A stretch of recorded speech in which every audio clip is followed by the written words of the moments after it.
ሽርያ ላይሶን ብክርስቶስ ክርስቲያን ብወልዱ ውልዳን ብመንፈስ ቅዱስ መንፈሳውያን ዝተሰመኹም ስድራ እግዚአብሔር ከመይ ኣለኹም ከመይ ውዕልኩም ከመይ ጸኒሕኩም ወይ ድማ ከመይ ኣምሲኹም ሰላም እግዚአብሔር ኣምላኽና ኣብ ዘለናዮ ሰላም ናይ ኣምላኽ ይብጽሕናን ይብጽሐኹምን እምበኣር ከም ፈቃድ እግዚአብሔር ኣምላኽና እዚ ሒዝናዮ ዘለና ሰሙን ብቅድስት ቤተ ክርስቲያንና ሕማማት ተባሂሉ እጽዋዕ እዚ ድማ ካብ ሶኒ ክሳብ ቀዳም ስዑር ዘሎ እንሆ ቅድስት ቤተ ክርስቲያንና ብጾምን ብስግዳትን እንደሓዘና ንጎይታናን ኣምላኽናን መድኃኒናን ኢየሱስ ክርስቶስ ዝገበረልና ውዕለታ እንዝክረሉ ቅንያት እዩ። እምበኣር ከም ፈቃድ እግዚአብሔር ኣምላኽ ለማዓንቲ እግዚአብሔር ክምህረናን ክግስጸናን ምዃን ፈሊጥና ነቲ ዝወሃበና ቅዱስ ቃሉ ክንሰምዕ እግዚአብሔር ንዓይ ዝዛረብ አንደበት ንኩልና ንማሰምዕ ዓይንቶ እምረኽበና ናይ ቅዱስ እግዚአብሔር ኣምላኽ ሰናይ ፈቃድ ይግበረልና። እምበኣር እታ ቀዳመይቲ ሶሙን ዘላ ሶኒ ኣብ ሕማማት ማለት እዩ እንሆ ጎይታናን ኣምላኽናን መድኃኒናን ኢየሱስ ክርስቶስ ኣብዛ ዕለት እዚኣ እንታይ ፍጻሜ ተፈጺሙ ከም ፈቃድ እግዚአብሔር ንኹልና ዝሰምዕ አንደበት ክበና ንዓይ ድማ ዝዛረብ ዓይንቶ እምሮ እግዚአብሔር ክኸፍተልና ንኹልና ናይ እግዚአብሔር ኣምላኽ ሰናይ ፈቃዱ ይግበረልና። እምበኣር እታ ቀዳመይቲ መዓልቲ ሶኒ እታ ናይ መጀመርታ መዓልቲ ሶሙን ሕማማት ሶኒ ኮይና ጎይታናን ኣምላኽናን መድኃኒናን ኢየሱስ ክርስቶስ ንኦም በለስ ዝተረገመትላ መዓልቲ እያ ማለት እዩ። እዚ ድማ ከምቲ ኣብ ወንጌለ ማቴዎስ ምዕራፍ 21:18 ጽሒፍዎ ዘሎ ከምኡ ድማኒ ከምቲ ኣብ ወንጌለ ማርቆስ ምዕራፍ 11:12-14 ዘሎ ቤተይ ቤተ ጸሎት ክበሃል እዩ ንስኻትኩም ጊና በዓቲ ጓሓሉት ገበርኩሞ ኢሉ ነቶም ዝሸጡን ዝሻየጡን ዝነበሩ ሰጉጉ ንቤት መቕደስ ዝሃነጸላ መዓልቲ እያ ማለት እዩ። ከምኡ ድማ ኣብቲ ምዕራፍ ከምዚ ኣቐዲምና ዝበልናዮ ኣብ ወንጌለ ማቴዎስ ምዕራፍ 21:12-17 ዘሎ ከምኡ ድማ ማርቆስ እውን ኣብ 11:15-19 ዘሎ ጽሒፍዎ ዘሎ እዩ። ብሓፈሻዊ ዮሃንስ እውን ከምኡ ምዕራፍ 13:22 ጽሒፍዎ ዘሎ በዚ ድማ ወንጌላውያን ቅዱሳን እውን መስኪሮምሉ ኣለዉ ማለት እዩ። ስለዚ እዛ ቀዳመይቲ ኣብ ሶሙን ሕማማት ዘላ ሶኒ ተባሂላ ትጽዋዕ እቲ ቀዳማይ ጎይታ ንኦም በለስ ዝረገመላ መዓልቲ እያ ማለት እዩ።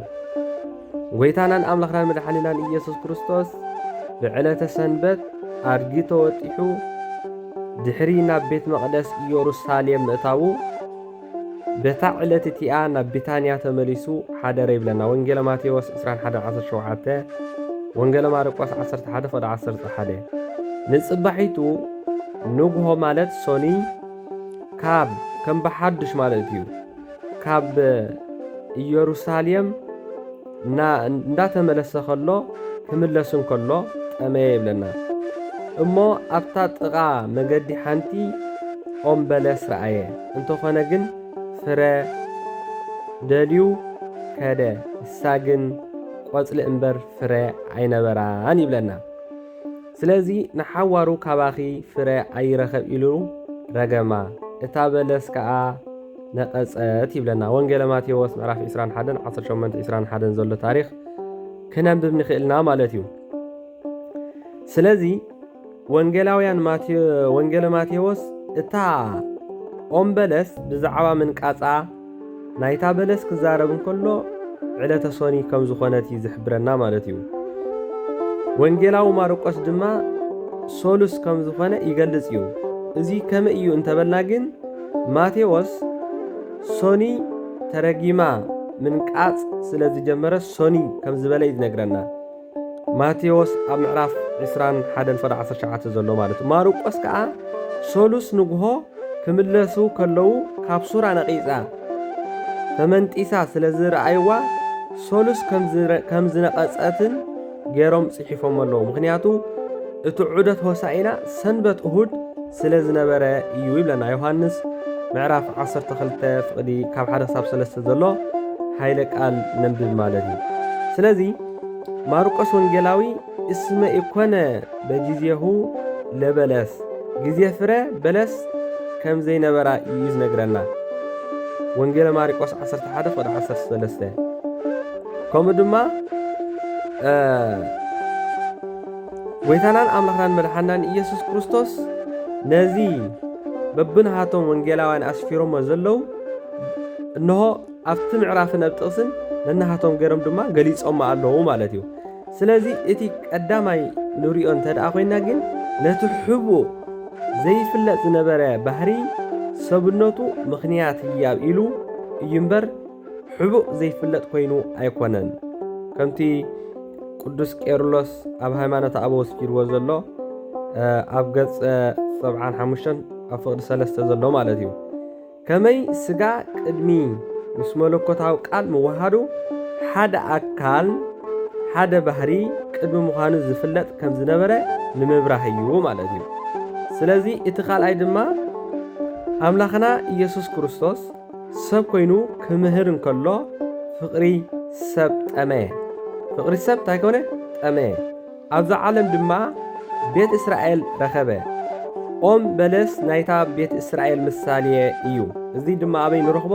ኣብ ትንቢተ ኢሳያስ ምዕራፍ 5:1-7 ዘሎ ሃይለ ቃል እንተዳ ተገንዚብና፣ ከምኡ ድማ ኣብ ሉቃስ ምዕራፍ 13:6-9 ዘሎ ሃይማኖት ተግባር ጽድቂ ደልዩ ናብኣ ኸደ እንተኾነ ግን እስራኤል ብምባል ጥራሓ እምበር ፍረ ጽድቂ ኣይረኸበላን። ደጊም ካባኺ ንሓዋሩ ጻድቕ ኣይረኸብ ኢሉ ረገማ። ጻድቕ ሰብ ተሰኣና። እዚ ድማ ከም በዓል ቅዱስ እስቲፋኖስን ቅዱስ ጳውሎስን ከምኡውን 144,000 ህፃናት ዝተረኸብሉ ካብ ቤት እስራኤል ኣይኮኑን እንተተባሃለ ብዜካ እዚኣቶም ማለት እዩ። ኣብ ራእይ ዮሃንስ ምዕራፍ 14:1 ዘሎ ማለት እዩ። ስለዚ እቲ ሳልሳይ ድማ ጎይታ ሰብ ኮይኑ ኣብዛ ዓለም እዚኣ ክምህር እንከሎ ፍቕሪ ሰብ ጠመየልና ነርና ሓንቲ ወይ ሓጢኣት ከዓ ኣብዛ ዓለም ድማ እንታይ ኮነ ማለት እዩ። ዝኾነ ጎይታናን ኣምላኽናን መድሓኒትና ኢየሱስ ሓጢኣት ዝበሃል ኣይገበረን። ስለዚ ፍረ በለስ ክትበልዖ ምቁር እዩ፣ ክትበልዖ ምቁር እዩ። ከምኡ ድማ ሓጢኣት ድማ ንግዚኡ ክትፍጽሞ ደስ እዩ ዝብለካ። እንተኾነ ግን ኣብ መወዳእታ ግና የጣዕሰካ እዩ ማለት እዩ። ስለዚ ናፍታ በለስ ፍረ ደልዩ ምስ ከደ ኣይረኸበላን። ጎይታ ድማኒ ሓጥእ ጥራይ ዳ ይብልዎ ነሮም ኣምላኽ ኣይኮነን እዩ ገለ ዳ ይብልዎ ነሮም እምበር ንሱ ዋላ ሓንቲ እኳ ሓጢኣት ዝበሃል ኣይገበረን። ኣብ ዮሃንስ ምዕራፍ 8:46 ኣብ ቀዳማይ ጴጥሮስ ምዕራፍ 2:22 ኣብ ዮሃንስ ምዕራፍ 9:24 ትንቢተ ኢሳያስ ምዕራፍ 53:9 ደጊም ንዘለዓለም ብሓጢኣት ዝኹነኑ ኣይክርከብን ኢሉ ረገማ። ዮሃንስ ኣፈወርቅ ድማ ብመንጸሩ ኦም በለስ ንሓጢኣት ከም ዝተረገመት ኢሉ ገሊጽዋ ኣሎ ማለት እዩ። ስለዚ እቲ ጎይታና ንቤት መቕደስ ዝሃነጸላ መዓልቲ እውን ብድሕሪ እዚ ጎይታናን ኣምላኽናን መድሓኒትናን ኢየሱስ ክርስቶስ እቲ ቤት መቕደስ እግዚኣብሔር ኣብ ክንዲ መስዋዕትን ጸሎትን ዝዕርግሉ ቤት ሸቐጥን መሸቀጥን ኮይኑ ስለ ዝጸንሖ ኣብ ቤት መቕደሰይ ኣትዩ ኣብቲ ቤት መቕደስ ኣትዩ ነቶም ዝሸጡን ዝልውጡን ዝነበሩ ኩሎም ሰጎጎም ጠረጴዛኦም ድማ እንታይ ገበሮ? ኣፍረሰሎም። ንኩሎም ድማ እንታይ ገበሮም? ኣውፅኦም ማለት እዩ። ቤተይ ቤት ጸሎት ከም ክበሃል እዩ ዝብል ጽሑፍ ደሎ ንስኻትኩም ከ ግና በቲ ቤተይ ቤተ ጓሓሉ ገበርኩሞ ይብሎም። ወንጌል ማቴዎስ ምዕራፍ 21:12-17 ዘሎ ከም ተቐዲምና ዝገለጽናዮ ጥቕሲ ኣብቲ ቀዳማይ ክንኣቱ ከለና ማለት እዩ። ስለዚ ንኩሉ እዚ እቲ መሻየጢ ንኩሉ ገላቢጡ ንዕዳግኦም ድማ በቲ ጭጉራፍ ገይሩ ሰጎጎም ይብለና። ስለዚህ እዛ መዓልቲ እዚኣ ጎይታናን ኣምላኽናን መድሓናን ኢየሱስ ክርስቶስ ንቤት መቕደስ ዝሃነፀላ ዕለት ስለ ዝኾነት ንሕና ድማ ኩላትና ቤት መቕደስ ህያው ኣምላኽ ንጽህቲ ከም ዝኾነት ፈሊጥና ብፍርሓት ወይ ድማ ዝኾነ ነገር ኣብ ቤት መቕደስ ከድና ንእግዚኣብሔር እንራኸበሉን ናብ ቤተ ክርስቲያን ከድና ወይ ከዓ ናብ ቤት መቕደስ ከድና ጸሎትና እንዕርቀሉን እዩ ማለት እዩ። ስለዚ ካብ ኩሉ ቅንን በቐልን ካብ ኩሉ ናይ ሓጢኣት ነገር ፍልይ ዝበለ ዝገብሮ ድማ ሰኑ እዚ ሕማማት ናይ ጎይታናን ኣምላኽናን መድሓናን ኢየሱስ ክርስቶስ ስለ ዝኾነ እግዚኣብሔር ኣምላኽና ብሓቂ ቤት መቕደስ ዝሃነጸሉ ወይ ድማ ጎይታናን ኣምላኽናን መድሓናን ኢየሱስ ክርስቶስ ነዛ ዕለት እዚኣ ቤት መቕደስ ህያው ኣምላኽ ንጽህቲ ገይሩ ስለ ዘበላ ቤት መቕደስ ህያው እግዚኣብሔር ከነኽብርን ናብ ቤት መቕደስ ክንመላለስ ወይ ድማ ናብ ቤተ ክርስቲያን ክንከይድ ካብ ዝተፈላለየ ናይ ቅምን በቐልን ርሒቕና ክንነብር ወይ ድማ ነዚ ሱባኤ እዚ ክንውድኦ እግዚኣብሔር ኣምላኽ ይሓግዘና። ዝመሃረና ዝገሰጸና ክብርን ምስጋና ንዑ ይኹኖ።